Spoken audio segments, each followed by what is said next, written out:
Salut à tous, bienvenue donc sur l'entrepreneur lifestyle, Thierry Hashtaleri, donc épisode 195, donc aujourd'hui un épisode en solo. Je vais te parler en fin de compte de comment devenir influenceur. Comme tu sais actuellement, donc c'est une période très intéressante. Donc en plus en général, donc on a la preuve que être influenceur ça marche, c'est très lucratif. On en parle de plus en plus, même un peu trop. Mais il est vrai qu'on parle souvent de ça. Il y a plein de gens qui disent je vais faire ça, je sais pas quoi faire, je vais devenir influenceur. C'est pas si facile que ça. Dans l'ensemble, si, parce qu'en fin de compte, il est facile de créer les comptes de réseaux sociaux, de créer du contenu, tout ça c'est facile. Mais il y a d'autres éléments donc, que je vais détailler dans cet épisode, parlant en fin de compte des différents éléments, comment le faire bien et comment ensuite prospecter pour trouver tes premiers sponsors et tes partenaires sur les différentes plateformes. Comme tu le sais, donc actuellement, comme je disais un peu au début, les grandes sociétés, en fin de compte, commencent à comprendre de plus en plus que les influenceurs ont un impact assez important. Souvent, on parle des gros influenceurs, mais même en tant que petit influenceur, tu peux faire quelque chose. Et elles transfèrent, en fin de compte, leur budget vers les médias comme soit YouTube, Instagram, TikTok et autres. Et donc ça, on a tous ces éléments-là dans notre téléphone portable. Donc, c'est d'où l'intérêt, en fin de compte, de tenter de devenir influenceur. Ça va pas se faire en 30 secondes. Il y en a qui le font plus facilement que d'autres. Et donc, je vais te donner donc les détails. Je te dis tout après avoir remercié le sponsor. Entre que ce soit donc débutant ou donc expérimenté, tu sais qu'il est important donc d'avoir les bons outils pour débuter en ligne. Donc moi je te propose un outil qui va te permettre de créer, automatiser et vendre en ligne donc avec la plateforme numérique tout en un, donc System.io. Donc des tunnels de vente, avoir un autorépondeur, un site de membres, faire de l'affiliation, donc créer ton propre programme d'affiliation et plus si tu veux, donc créer une audience, vendre des formations, enfin lancer ton business en 2021, ne pas perdre de temps. Donc pour ça donc j'ai mis un partenariat en place avec donc Aurélia Maker. Donc si ton chiffre d'affaires actuellement stagne, tu vas le multiplier par 3, par 4 ou par plus en quelques jours, juste grâce au deal qu'on a fait. Donc tu peux aller sur le lien donc system.io/THE. Donc system.io/THE. Donc de retour après avoir remercié le sponsor. Donc comme je disais, donc on va parler donc d'influence, donc comment devenir un influenceur, quelle que soit la plateforme. Après bien sûr il faut donc qu'il y ait un sens par rapport à ton choix de plateforme, donc ça je te le dirai plus tard. Donc d'abord bien sûr, trouver une niche. Tu peux parler de tout et de rien, mais c'est un peu dommage si tu peux pas donc amener une expertise et montrer en fin de compte qu'il faut qu'on t'écoute. Lorsque tu regardes donc des grands journalistes ou des experts en télé, donc il faut regarder la même chose, c'est des gens qui ont une compétence et une expertise, c'est pour ça que tu veux les écouter. Et donc, il faut que ce soit la même chose retranscrit donc dans les médias. Et souvent, c'est plus intéressant parce que donc c'est un humain, c'est quelqu'un qui est comme nous, qui pourrait être notre voisin, un ami, et souvent ça devient ça. Donc il faut vraiment te mettre dans cet esprit-là. Donc choisir ta niche, à qui tu veux parler, comment tu veux parler. Donc par exemple, si tu aimes le jardinage et que tu as un bon niveau, ça va se sentir. Des fois, en fin de compte, tu n'auras pas la compétence d'un Instagrammeur, d'un YouTuber ou d'un TikToker ou d'un podcaster. Ça, c'est aussi de l'influence. Mais si, bien sûr, tu as l'expertise et que tu vas travailler sur être un meilleur en contenu, on va voir, surtout si c'est visuel ou à l'audio, donc c'est différent. Mais voilà, donc on va montrer donc tu sais de quoi tu parles et donc les personnes vont revenir souvent donc pour t'écouter et ensuite tu pourras proposer des différents produits ou des services. Donc c'est aussi un sujet ou un service, une niche plutôt, dans un créneau dans lequel tu sais que tu peux créer du contenu assez souvent. Parce que si tu peux pas, tu sens que tu peux pas faire plus de 50, parce que 50 ça correspond à un nombre de semaines par an, voilà. Et donc si t'as pas assez de 50 contenus, qu'est-ce que tu vas faire? Après tu peux replier du contenu, tu peux refaire un contenu par rapport à 2022, 2023 et autres. Mais c'est mieux donc d'avoir dans la poche toujours 3 mois de contenu d'avance. Et c'est possible un an d'avance. Pour ça, toujours, je te répète souvent sur le podcast, quand tu as des petits doutes, mais tu as quand même un niveau d'expertise, ou que tu sais que tu veux devenir expert, donc tu vas le dire à ton audience dès le début et que tu vas grandir avec eux, il faut en fin de compte que tu puisses émuler. Donc, soit tu es nouveau, mais ça m'étonnerait, que tu sois la première personne sur Internet qui parle d'un sujet, du jardinage par exemple, tu vas regarder les jardinages, ceux qui font du jardinage dans ton secteur, regarder ce qu'ils font, quand ils publient, à quelle heure, de quelle façon.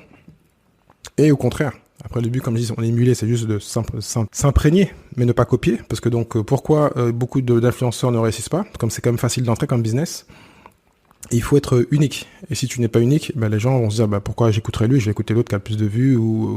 Et en plus, en général, c'est ce que va proposer la plateforme de réseau social, que ce soit Instagram ou YouTube. La personne qui a déjà une notoriété, qui a plein de commentaires, logiquement, il plaît plus.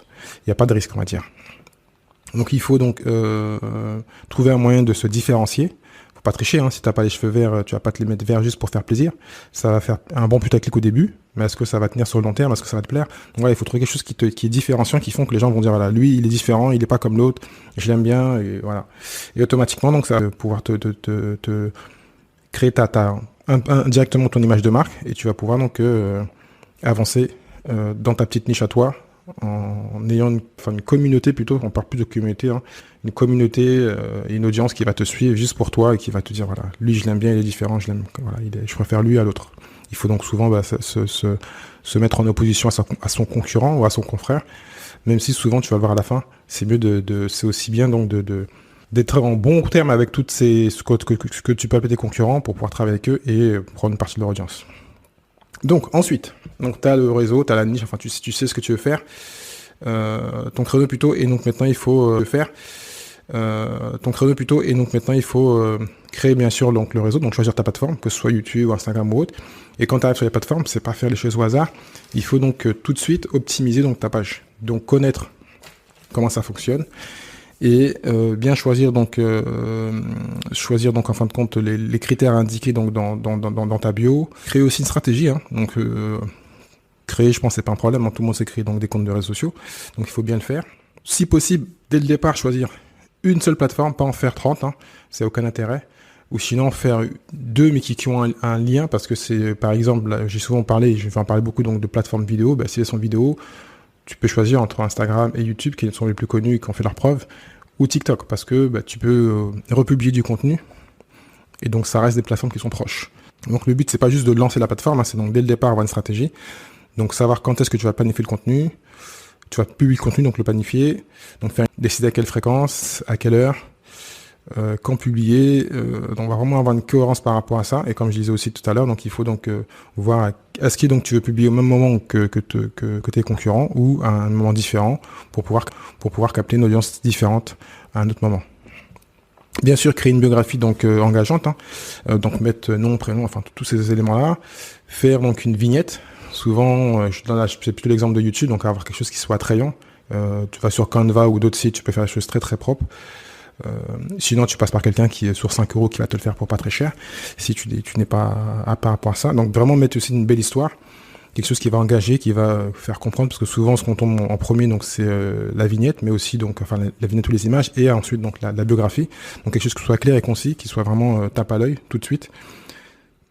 Comme tu veux donc devenir influenceur, donc dès le départ mettre le nom complet, ton emplacement, enfin une société, un business avec tes coordonnées et donc ton domaine d'expertise écrit en gros, et surtout donc tes coordonnées. Donc vraiment que le mail soit visible pour qu'on puisse te contacter et pouvoir donc commencer à faire du business assez rapidement si un influenceur, enfin si une marque plutôt ou une société est intéressée, ou toi communauté veut communiquer avec toi, donc tu puisses leur mettre un lien. Souvent beaucoup d'influenceurs ne créent pas de site, mais juste une petite page de vente, ou sinon tu vas créer une page, une site chez System.io ou par exemple chez Mailchimp. C'est des petites pages de vente où tu as toutes tes coordonnées, ou directement dans la plateforme, hein, surtout quand tu es sur Instagram, tu peux donc prendre j'avais fait donc des vidéos, je mettrai les liens vers Linky si je ne me trompe pas. Tu mets ta bio et tes éléments pour que les gens puissent te joindre. Bien sûr, tu mets une photo, le profil, et enfin tout ce qui est visuel qui peut donc montrer ton image de marque. Et bien sûr, si tu as 2 plateformes, comme je dis, c'est le max, hein, mettre les mêmes éléments, c'est pas la même taille, mais les mêmes éléments, même couleur pour qu'on puisse te reconnaître. Si ensuite on veut donc vraiment communiquer, et à force donc de taper, d'envoyer du contenu, les gens vont se rappeler de toi grâce à ton image de marque personnelle. Pareil, j'ai déjà fait un épisode sur l'image de marque en ligne, sur tout ça, donc je mettrai les liens dans le podcast pour que tu puisses aller écouter comment sur le net. Donc bien sûr, s'assurer que c'est pas n'importe quelle photo, prendre vraiment la photo la plus intéressante, la plus visible. Si tu peux aussi prendre une photo qui est en lien avec ton domaine, hein, tu fais comme je dis, encore du jardinage, mais une photo quand tu es en train de jardiner, c'est possible. Enfin, des éléments aussi de couleur, hein. C'est facile de mettre du vert, mais bon, c'est logique. Ou sinon, à l'opposé, trouver une couleur qui n'a rien à voir ou personne ne penserait. Voilà, c'est des choses toutes bêtes, mais qui vont faire que tu es spécial et que les gens vont avoir envie donc de te suivre. Ça, c'est aussi un petit détail. Mais il y a certaines plateformes qui te proposent donc d'authentifier ton compte et de passer à un compte professionnel. Donc faut pas hésiter à le faire tout de suite, parce que tu veux devenir un professionnel. Donc passer à un compte pro tout de suite. Et donc automatiquement, si tu as un compte pro, il y aura automatiquement plus d'options. Et on est bien sur les réseaux sociaux, il n'y a rien à payer, hein, rassure-toi. Donc plus d'options et donc les connaître et commencer à les utiliser tout de suite. Ensuite, ils font donc pour approfondir donc, ta connaissance de ton public, parce que là tu vas commencer à avoir de la donnée et de la data. Rassure-toi, souvent les premiers contenus ne seront pas lus tout de suite, donc tu as le temps en fin de compte de faire des erreurs. Souvent c'est les premiers mois. Si tu as de la chance, c'est les premières semaines et que tu seras déjà découvert, donc il faut commencer à être pro rapidement.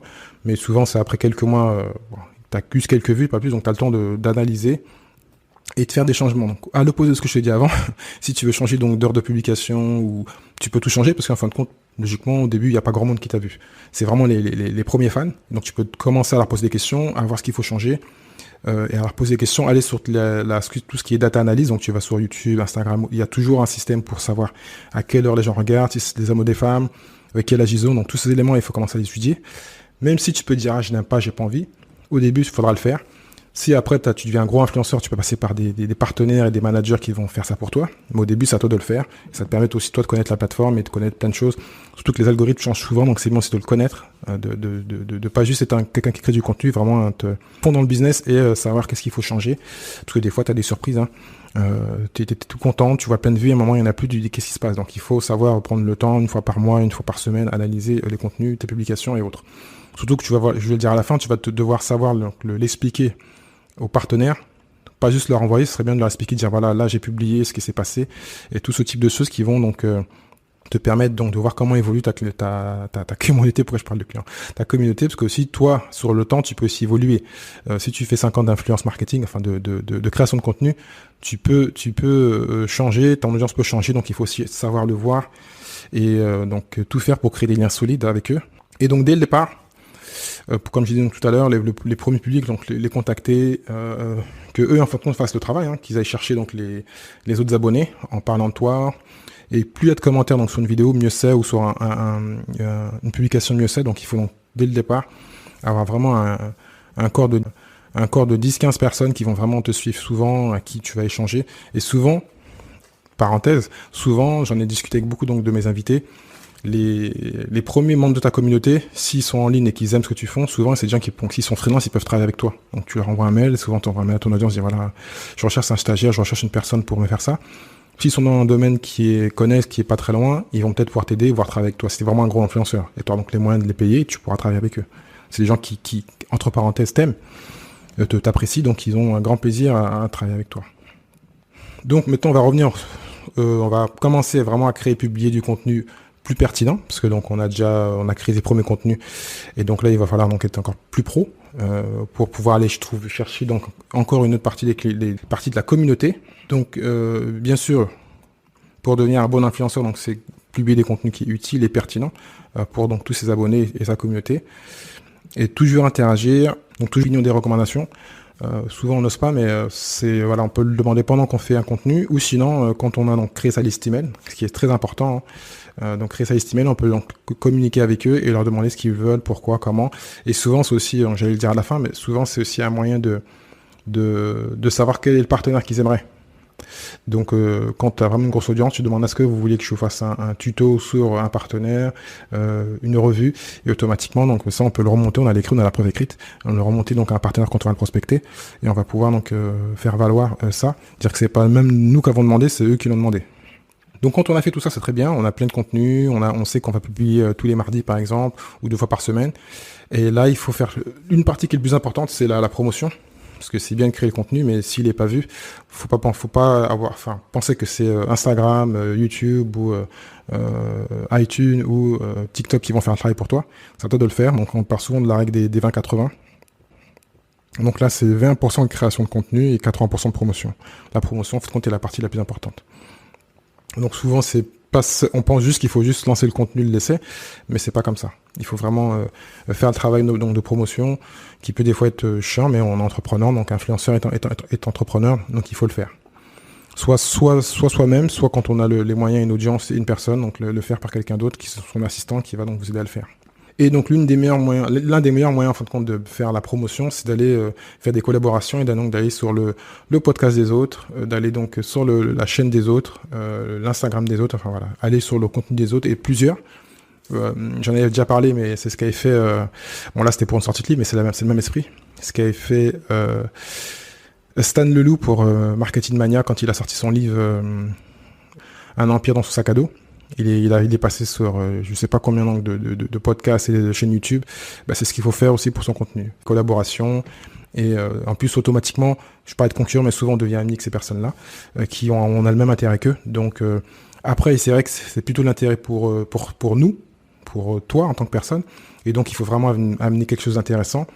Des fois insister, parce que techniquement la personne qui a 100 000 abonnés et toi t'en as 1000, elle n'a pas l'intérêt de travailler avec toi. Donc il faut trouver un moyen donc, de collaborer ensemble. Et si en plus il joue le jeu et partage son audience, automatiquement tu vas récupérer donc du monde. Donc c'est un moyen de faire un grand bond et de devenir un plus grand influenceur. Ensuite, on a fait quelques mois de création de contenu. On est un créateur de contenu. On est dans la content création économie, comme on dit maintenant. Mais il faut continuer à être régulier, parce que souvent on peut s'essouffler. Et on voit donc le succès des autres, on pense que ça va tout se faire tout de suite. Certains, ça arrive. Et là, par exemple, tu as 1 an et demi de création, tu te dis, mais qu'est-ce que je fais? Je gagne pas 1 euro, je galère. Il faut continuer à être régulier, être cohérent. Donc, bien sûr, étudier, qu'est-ce qui marche, qu'est-ce qui marche pas. Voir quand même l'évolution. Donc, s'il y a vraiment pas d'évolution, 10 abonnés en 1 an et demi, il y a un problème. Il faut peut-être changer de stratégie et passer sur un autre sujet qui nous intéresse. Ça, on peut le faire, parce qu'on a déjà appris, on a les compétences, en fin de compte, on a étudié une plateforme, que ce soit Instagram, YouTube ou une autre, on peut donc le transférer en changeant de produit, de sujet plutôt. Imaginons que tu étais sur le jardinage, tu passes sur l'outil qui est le jardinage, ou tu passes sur les vases, tu passes même, quelque chose qui n'a rien à voir, tu passes sur les finances personnelles. Si tu as aussi une compétence dans les finances personnelles, tu le fais. Tu as déjà la compétence de la plateforme, tu sais faire des vignettes, tu sais faire plein de choses. Ensuite, il suffit en fin de compte de prendre toutes ces compétences et de l'analyser et de recommencer à zéro. Et peut-être en recommençant à zéro, donc tu seras peut-être plus motivé, tu sais que tu repars sur quelque chose de nouveau et pas de stress par rapport à quelque chose qui n'a pas réussi. Tu as fait 1 an et demi, 2 ans, il n'y a vraiment rien qui s'est passé, c'est vraiment plus que plat. Mais l'importance de ça, c'est de savoir que souvent, il y a souvent des pannes. Dans tous les influenceurs, il y a des pannes. On n'a plus d'idées, on n'arrive plus à créer. On n'a plus d'idées, on n'arrive plus à créer. Et c'est souvent un défaut, parce que quand on fait ça, si on arrête 1 ou 2 mois, automatiquement, on est pénalisé par ces plateformes-là, surtout Instagram, mais aussi YouTube et d'autres. Et donc, elles vont moins nous mettre en avant. Et donc, c'est comme si on recommence à zéro. Donc, vaut mieux tout faire pour planifier, avoir 2-3 mois d'avance, qu'on appelle du bashing, je l'ai déjà dit avant. Et ça va permettre donc des fois d'avoir une pause, de faire un pas en arrière, de réfléchir et de repartir à nouveau. Mais éviter donc le gros trou et le manque de communication avec son audience, parce que s'ils sont plus là, la nature a horreur du vide, donc ils vont aller ailleurs. Donc il faut être là le plus présent possible, le plus souvent possible. Donc maintenant, on est déjà bien avancé, on est en tout cas considéré comme influenceur nous-mêmes, on n'a pas besoin que les autres le disent, on se le dit. Donc il faut maintenant faire savoir à tout le monde, même si on l'a déjà dit dans la bio, mais qu'on est ouvert au partenariat et aux collaborations. Donc comme j'ai dit, donc il faut que son mail soit visible. Il faut même, moi je serais pas contre faire une vidéo spéciale et spécifique et qu'on met sur son site, un peu un air, ce qu'on aime, pourquoi. On met peut-être des messages de son audience qui montrent qu'on a un lien avec son audience, et comme ça on peut envoyer le lien ou expliquer, ou quelqu'un peut tomber dessus. Donc c'est une démarche qui est pas proactive, qui est pas directe de prospection, mais il y a déjà un contenu qui existe et qui indique pourquoi on veut faire du partenariat. Le répéter aussi, des fois en fin de ces contenus, en fin de texte, en fin de podcast, en fin de vidéo, qu'on veut donc faire des partenariats. Ensuite, directement aller prospecter, donc comme je l'ai dit un peu avant, les plateformes, surtout les produits qu'on utilise, parce que logiquement, selon les niches, on aura déjà fait donc des revues ou des tutos sur un produit qu'on utilise, qui est dans la niche, jardinage ou le sport par exemple. Dernièrement, je viens d'acheter un robot pour masser. Par exemple, si j'étais dans la niche du sport, j'aurais fait un unboxing, comme on dit, donc j'aurais ouvert la boîte, j'aurais dit que je l'ai utilisé, pourquoi j'utilise. Voilà. La marque soit la vidéo fait un carton, et donc je suis contacté directement, soit moi, vidéo fait un carton, et donc je suis contacté directement, soit moi, j'envoie le lien de la vidéo, je dis que je l'ai faite avec grand plaisir et que j'aimerais bien faire d'autres collaborations s'ils ont d'autres produits, où l'audience est intéressée, donc je leur dis est-ce que donc on peut faire quelque chose d'intéressant par rapport à ça. Donc voilà, tout est possible, mais il faut vraiment faire des produits qu'on aime, parce que on a fait tout ce travail qui est assez important, et le but c'est pas donc de faire un mauvais partenariat qui va en fin de compte détruire tout le travail qu'on a fait donc de réputation. Et donc il faut vraiment utiliser les produits, les connaître et voir aussi l'équipe comment elle travaille et comment on va être payé. Donc ça c'est encore une solution, je vais le dire après. Donc Et là, c'est pareil, en fin de compte, hein, on a créé le contenu, donc c'est 20%, mais il y a aussi, donc, en plus de la promotion, 80% en fin de compte de prospection, et donc d'utilisation du produit pour mieux le connaître. Un élément très important, c'est donc l'étude du contrat. Et souvent, quand on est influenceur, et c'est l'image qu'on a, mais on pense que les personnes sont pas très futées. Elles doivent pas mettre leur nez dans la finance, mais il faut le faire. Hein. C'est pas le comptable, il y a personne qui va le faire au début pour vous. Donc il faut aller scruter les contrats, voir ce qui est dedans, comment on va être payé, à quel moment, pourquoi. Et ensuite donc faire les premiers rendez-vous. Demander donc l'accord donc du poste, hein, à quel moment, à quelle heure et autres. Et dès qu'il y a ça, donc il faut donc créer le contenu, le poster. Et ensuite vérifier les statistiques. Dès qu'on a fait tout ça, donc on vérifie les stats et on envoie donc les informations plus la facture à la société. Et ensuite on est payé. Donc selon les plateformes, bien sûr, il y a des montants, donc on peut donc après les chercher. Je mettrai les liens dans le podcast. On a donc des taux horaires assez connus, des taux par poste. Enfin pas des taux horaires, des taux par poste selon l'audience. Instagram, ça c'est connu, YouTube aussi. Donc après, il y a des plateformes qui sont nouvelles comme TikTok. Tout n'est pas défini, mais les plateformes sont au courant aussi. Elles ont souvent un spécialiste donc des médias et donc de tout ce qui est influence marketing.